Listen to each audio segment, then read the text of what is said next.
చాలా ఈజీగా అయిపోతుంది. నెక్స్ట్ ఒక బౌల్ తీసుకొని అందులో వాటర్ యాడ్ చేసి మైదా పిండిని ఇలా థిక్ పేస్ట్ లాగా మిక్స్ చేసుకోవాలి. తర్వాత ఒక షీట్ తీసుకొని అందులో సగం వరకు ఈ మైదా పిండి పేస్ట్ అప్లై చేసుకొని పెట్టుకోవాలి.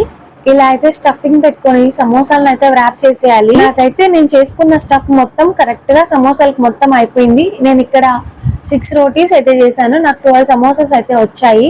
స్టఫ్ మొత్తం ఖాళీ అయిపోయింది. ఇంకా పేస్ట్ కూడా మొత్తం అయిపోయింది. చూడండి, ఇంకా సమోసాలు చూడండి ఎంత నీట్ గా వచ్చాయో. ఒక 5 నిమిషాల పాటు ఈ సమోసాలను అయితే ఆరనిచ్చుకోవాలి. ఎడ్జెస్ ఉంటాయి కదా, వాటిని చిన్న చిన్నగా కట్ చేసుకొని ఆయిల్ లో అయితే ఫ్రై చేసుకోవచ్చు. మీరు కావాలంటే ఇది స్టఫింగ్ లో కూడా వేసుకోవచ్చు, బాగుంటుంది.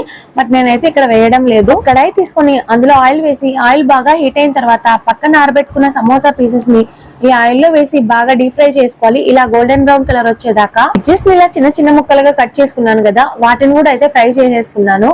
ఇంకా సమోసాలోకి మిర్చి లేకుంటే ఏమన్నా బాగుంటుందా?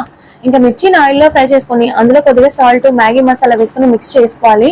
తింటే సూపర్ గా ఉంటుంది ఫ్రెండ్స్. చూడండి ఎంత క్రిస్పీగా చీజీ సమోసాస్ ఎంత బాగున్నాయో. మీరు కూడా ఒకసారి ట్రై చేయండి, పర్ఫెక్ట్ గా వస్తాయి. బయట మనం కొనుక్కున్నప్పుడు ఎలా క్రిస్పీగా క్రంచీగా ఉంటాయో సేమ్ అలానే వస్తాయి. ప్లీజ్ ఫ్రెండ్స్, నా వీడియోకి ఒక చిన్న లైక్ ఇచ్చి ఛానల్ ని సబ్స్క్రైబ్ చేయండి.